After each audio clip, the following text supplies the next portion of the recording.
Hi friends, welcome to Dhanya's family blog. അപ്പോൾ ഇന്ന് ഒരു പിടി മുരിങ്ങയില കൊണ്ട് നല്ലൊരു ഹെൽത്തി ആയിട്ടുള്ള റെസിപ്പി നമുക്ക് തയ്യാറാക്കാം കേട്ടോ. നമ്മൾ മറ്റേത് പച്ചക്കറികളെക്കാളും 10 മടങ്ങ് വൈറ്റമിനും കാൽസ്യവും ഫോസ്ഫറസും ഒക്കെ അടങ്ങിയിട്ടുള്ള ഒരു ഘടകമാണ് കേട്ടോ മുരിങ്ങയില എന്ന് പറയുന്നത്. ആഴ്ചയിൽ ഒരു ദിവസം നമ്മൾ ഇത് തോരനായിട്ടോ ഇതേപോലെ നമ്മൾ ഒരു പിടി മുരിങ്ങയില വെച്ചത് ഇതേപോലെ സിമ്പിൾ ആയിട്ടുള്ള റെസിപ്പീസോ എന്തെങ്കിലും തയ്യാറാക്കി കഴിക്കുന്നത് ആരോഗ്യമുള്ള ഒരു ശരീരം വാർത്തെടുക്കുന്നതിന് എപ്പോഴായാലും നല്ലതാണ് കേട്ടോ. അപ്പോൾ നമുക്ക് ഈ റെസിപ്പി തയ്യാറാക്കാനായിട്ട് തുടങ്ങാം. അപ്പോൾ അതിനുവേണ്ടി ഞാൻ ഇവിടെ ഒരു പാൻ വെച്ച് അതിലേക്ക് ഒരു ഗ്ലാസ് വെള്ളം ഒഴിച്ചു കൊടുത്തിട്ടുണ്ട്. ആ വെള്ളം ചെറുതായിട്ടൊന്ന് തിളച്ച് തുടങ്ങുമ്പോഴത്തേക്കും നമുക്ക് അതിലേക്ക് ഒരു കപ്പ് മുരിങ്ങയില നമുക്ക് ഇട്ട് കൊടുക്കാം കേട്ടോ. ഇനി അതിലേക്ക് നമുക്ക് ഒരു 4-5 ചെറിയ ഉള്ളി ഇട്ട് കൊടുക്കാം. അപ്പോൾ എൻ്റെ കയ്യിൽ ഇല്ലാത്തതുകൊണ്ട് ഞാൻ ഒരു ചെറിയ സവാള കട്ട് ചെയ്ത് ഇട്ട് കൊടുത്തിട്ടുണ്ട്. ഇനി ഇതിലേക്ക് നമുക്ക് ഒരു തക്കാളി ചെറുതായിട്ട് കട്ട് ചെയ്ത് ഇട്ട് കൊടുക്കാം. അതിനോടൊപ്പം തന്നെ ആവശ്യത്തിന് ഉപ്പും കൂടെ ഇട്ട് കൊടുക്കാം കേട്ടോ. ഉപ്പും കൂടെ ഇട്ടതിന് ശേഷം തീ മീഡിയം ഫ്ലെയിമിലിട്ട് നമുക്കിത് ഒരു ഗ്ലാസ് വെള്ളം, ഒരു അര ഗ്ലാസ് വെള്ളം ആകുന്നവരെ നമുക്കൊന്ന് വറ്റിച്ചെടുക്കാമേ. അപ്പോഴത്തേക്കും ഈ മുരിങ്ങയിലയിലുള്ള ആ സത്തെല്ലാം ആ വെള്ളത്തിലോട്ട് നല്ലോണം അങ്ങ് ഇറങ്ങി കിട്ടും കേട്ടോ. ഇത് നല്ല ടേസ്റ്റി ആയിട്ടുള്ള ഒരു റെസിപ്പിയാണ്. അപ്പോൾ ഇത് നല്ലോണം അതിലോട്ട് അങ്ങ് ഇറങ്ങിയിട്ടുണ്ട്. ഇനി നമുക്ക് ഫ്ലെയിം ഓഫ് ചെയ്തതിന് ശേഷം ഒരു മിക്സിയുടെ ജാറിലോട്ട് ഇട്ടതിന് ശേഷം നമുക്കിതങ്ങ് അരച്ചെടുക്കാം കേട്ടോ. ഇനി നിങ്ങൾക്ക് വേണമെങ്കിൽ ഈ വെള്ളം സെപ്പറേറ്റ് ഒന്ന് അരിച്ചെടുത്തതിന് ശേഷം ഈ മുരിങ്ങയില മാത്രം നമ്മളിട്ട് മിക്സിയുടെ ജാറിലിട്ട് ഒന്ന് അരച്ചെടുത്താലും മതിയേ. അപ്പോൾ ഞാൻ ഇവിടെ വെള്ളം എല്ലാം ഉൾപ്പെടെ നല്ലോണം ഒന്ന് അരച്ചെടുക്കാനാണ് ഇട്ടിരിക്കുന്നത് കേട്ടോ. ഇനി ഇതിലേക്ക് ഒരു ചെറിയ കഷ്ണം ഇഞ്ചിയും ഒരു 4-5 ചെറിയ വെളുത്തുള്ളിയും അതിനോടൊപ്പം 1 ടീസ്പൂൺ ജീരകവും കൂടെ ഇട്ട് കൊടുത്തിട്ടുണ്ട്. ഇനി ഇതെല്ലാം കൂടെ ചേർത്ത് നമുക്ക് നല്ലോണം ഫൈൻ പേസ്റ്റ് ആയിട്ട് അരച്ചെടുത്ത് കൊണ്ടുവരാം കേട്ടോ. അപ്പം ഞാൻ ഇവിടെ എല്ലാം കൂടെ നല്ലോണം ഒന്ന് അരച്ചെടുത്ത് കൊണ്ടുവന്നിട്ടുണ്ട്. ഇനി നമുക്ക് ഒരു പാത്രം വെച്ച് അതിലേക്ക് അരിപ്പും കൂടെ എടുത്ത് നമുക്ക് നല്ലോണം ഇതൊന്ന് അരിച്ചെടുക്കാം കേട്ടോ. നല്ല സിമ്പിൾ ആയിട്ടുള്ള റെസിപ്പിയാണ്, നല്ല ടേസ്റ്റുമാണ്, നല്ല ഹെൽത്തി ആയിട്ടുള്ള ഒരു റെസിപ്പിയാണ് കേട്ടോ. മറ്റേത് പച്ചക്കറികളെക്കാളും കണ്ണിന് ഏറ്റവും കൂടുതൽ വൈറ്റമിൻ എ കൂടുതൽ അടങ്ങിയിട്ടുള്ള ഒന്നാണ് കേട്ടോ ഈ മുരിങ്ങയില എന്ന് പറയുന്നത്. അത് നമ്മുടെ കണ്ണിന് കുട്ടികൾക്ക് കൊടുക്കുന്നതാണെങ്കിലും നല്ലതാണ് കേട്ടോ. അവർക്കാണെങ്കിലും ആ കാഴ്ച ശക്തിയുടെ കാര്യങ്ങളൊക്കെ ഒന്ന് ഡെവലപ്പ് ചെയ്ത് വരാനായിട്ട് ഈ മുരിങ്ങയില ആഴ്ചയിൽ ഒരു ദിവസമെങ്കിലും കഴിക്കുന്നത് നല്ലതാണ് കേട്ടോ. അതുകൂടാതെ ഷുഗർ ഒക്കെ ഉള്ളവർക്കാണെങ്കിലും നല്ലൊരു റെസിപ്പിയാണ് കേട്ടോ മുരിങ്ങയില കൊണ്ടുള്ള ഏത് റെസിപ്പി ആയാലും ശരി തന്നെ കേട്ടോ.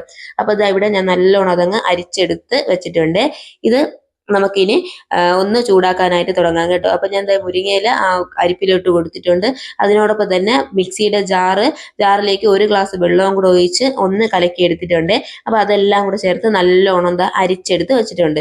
ഇനി ഒരു പാൻ വെച്ച് അതിലേക്ക് നമുക്ക് ഈ അരിച്ചു വെച്ച് ഈ അരപ്പ് നമുക്ക് അതിലോട്ട് അങ്ങ് ഒഴിച്ചു കൊടുക്കാം കേട്ടോ. ഒഴിച്ചു കൊടുത്തതിന് ശേഷം തീ മീഡിയം ഫ്ലെയിമിൽ ഇട്ടതിന് ശേഷം നമുക്ക് ഒരു നുള്ള് മഞ്ഞൾപ്പൊടി ഇട്ട് കൊടുക്കാം. അതിനോടൊപ്പം തന്നെ 1 ടീസ്പൂൺ കുരുമുളക് പൊടിയും കൂടെ ഇട്ട് കൊടുക്കാമേ. ഇനി തീ ലോ ഫ്ലെയിമിൽ ഇട്ടതിന് ശേഷം നമുക്കിതൊന്ന് തിളപ്പിച്ചെടുക്കാം കേട്ടോ. അപ്പം ഒന്ന് നല്ലോണം ഒന്ന് തിളപ്പിച്ചതിന് ശേഷം നമുക്കിതൊന്ന് അടച്ചു വെച്ച് ഒരു 5 മിനിറ്റ് ഒന്ന് അടച്ചു വയ്ക്കാം. അടച്ചു വെച്ചതിന് ശേഷം നമുക്കിത് സെർവ് ചെയ്യാം കേട്ടോ. നല്ല സിമ്പിളാണ്, നല്ല ടേസ്റ്റിയാണ്, അതിനേക്കാളുപരി നല്ല ഹെൽത്തി ആയിട്ടുള്ള ഒരു റെസിപ്പിയാണ് കേട്ടോ. ഇത് ഞാൻ പറഞ്ഞില്ലേ, എല്ലുകൾക്കൊക്കെ നല്ലതാണ് കേട്ടോ. കാരണം നല്ലോണം ഇതിൽ കാൽസ്യവും ഫോസ്ഫറസും ഒക്കെ അടങ്ങിയിട്ടുള്ളത് കൊണ്ട് തന്നെ എല്ലുകൾക്ക് നല്ലതാണ്. അതുകൂടാതെ പ്രമേഹം ഉള്ളവർക്കൊക്കെ പ്രമേഹമൊക്കെ ഒന്ന് കുറയ്ക്കാനും പിന്നെ കൊളസ്ട്രോൾ ഒക്കെ ഒന്ന് കുറച്ച് നമ്മളെ ഹൃദയമൊക്കെ ഒന്ന് സെറ്റാക്കാനൊക്കെ നല്ലതാണ്. അതിനോടൊപ്പം തന്നെ ദഹന സംബന്ധമായിട്ടുള്ള എന്ത് കാര്യം ഉണ്ടെങ്കിലും എന്ത് അസുഖം ഉണ്ടെങ്കിലും ഇതേപോലെ ഒന്ന് ആഴ്ചയിൽ ഒരിക്കൽ നമ്മളൊന്ന് തയ്യാറാക്കി കുടിക്കുന്നതും നല്ലതാണ് കേട്ടോ. അപ്പൊ നല്ല ടേസ്റ്റി ആയിട്ടുള്ളൊരു നല്ലൊരു റെസിപ്പിയാണ്, നല്ല ഹെൽത്തി ആയിട്ടുള്ള റെസിപ്പിയാണ്. മസ്റ്റ് ആയിട്ട് നിങ്ങൾ ഇതൊന്ന് ട്രൈ ചെയ്ത് നോക്കണം കേട്ടോ. അപ്പൊ ഇവിടെ അതൊന്ന് തിളച്ച് വന്നതിന് ശേഷം ഈ സമയം നമുക്ക് ഇതിലേക്ക് എന്തെങ്കിലും ഉപ്പോ കുരുമുളകോ എന്തെങ്കിലും എക്സ്ട്രാ വേണമെങ്കിൽ നമുക്ക് ഇതിലോട്ടൊന്ന് ആഡ് ചെയ്യാം കേട്ടോ. ആഡ് ചെയ്തതിന് ശേഷം നമുക്ക് ഫ്ലെയിം ഓഫ് ചെയ്ത് അടച്ചു വെച്ച് ഒരു 5 മിനിറ്റ് വെച്ചതിന് ശേഷം നമുക്കിത് സെർവ് ചെയ്യാം കേട്ടോ. അപ്പൊ ഞാൻ ഇത് അടച്ചു വെച്ചതിന് ശേഷമാണ് കേട്ടോ നല്ലോണം അതൊന്ന് റെഡി ആയി വന്നിട്ടുണ്ട് കേട്ടോ. നല്ലൊരു സൂപ്പിന്റെ ഒരു റെസിപ്പിയാണ് കേട്ടോ. ആ ഒരു തരത്തിൽ തന്നെ അതങ്ങ് വന്നിട്ടുണ്ട്. എരിവൊക്കെ നമ്മുടെ ഇഷ്ടം അനുസരിച്ച് നമുക്ക് കുരുമുളക് പൊടിയൊക്കെ നമുക്ക് കൂട്ടി വേണമെങ്കിലും ഇട്ട് കൊടുക്കാമേ. അപ്പൊ നമുക്കിനി ഒരു പാത്രത്തിലോട്ട് നമുക്കിതങ്ങ് സെർവ് ചെയ്യാം കേട്ടോ. കണ്ടല്ലോ, നല്ല ടേസ്റ്റി ആയിട്ടുള്ള റെസിപ്പിയാണ്. ആഹാരമൊക്കെ കഴിച്ചതിന് ശേഷവും അല്ലാതെയും ഒക്കെ നമുക്കിത് സിമ്പിളായിട്ട് നമുക്ക് കുടിക്കാൻ പറ്റിയ റെസിപ്പിയാണ് കേട്ടോ. അപ്പൊ മസ്റ്റ് ആയിട്ടും നിങ്ങൾ ഇതൊന്ന് ട്രൈ ചെയ്ത് നോക്കണം. നല്ല ഹെൽത്തി ആയിട്ടുള്ള ഒരു റെസിപ്പിയാണ് കേട്ടോ.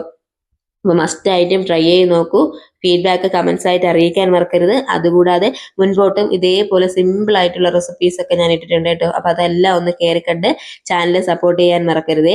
അപ്പോൾ നല്ല ഹെൽത്തി ആയിട്ടുള്ള മുരിങ്ങയില കൊണ്ടുള്ള ഒരു അടിപൊളി സൂപ്പ് ഇവിടെ റെഡി ആയിട്ടുണ്ട്. അപ്പോൾ മസ്റ്റായിട്ടും നിങ്ങൾ ട്രൈ ചെയ്ത് നോക്കണം കേട്ടോ. ക്യാരറ്റിനേക്കാളും 3-4 മടങ്ങാണ് കേട്ടോ ഇതിൻ്റെ ഒരു വൈറ്റമിൻ എ അടങ്ങിയിട്ടുള്ളത്. അത്രയ്ക്കും വൈറ്റമിൻ ഇതിൽ അടങ്ങിയിട്ടുണ്ട്. അപ്പൊ കണ്ണിനും പ്രമേഹമുള്ളവരും കൊളസ്ട്രോൾ ഉള്ളവരും മസ്റ്റ് ആയിട്ടും ഇതൊന്ന് ട്രൈ ചെയ്ത് നോക്കണം കേട്ടോ. നല്ല റെസിപ്പിയാണ്, നല്ല ഹെൽത്തി ആയിട്ടുള്ള റെസിപ്പിയാണ്. അപ്പൊ മസ്റ്റ് ആയിട്ടും ട്രൈ ചെയ്ത് നോക്കൂ. ഫീഡ്ബാക്ക് കമന്റ്സ് ആയിട്ട് അറിയിക്കാൻ മറക്കരുത്. അപ്പൊ മറ്റൊരു റെസിപ്പി ആയിട്ട് കാണാം. അതുവരെ ബൈ. Thank you.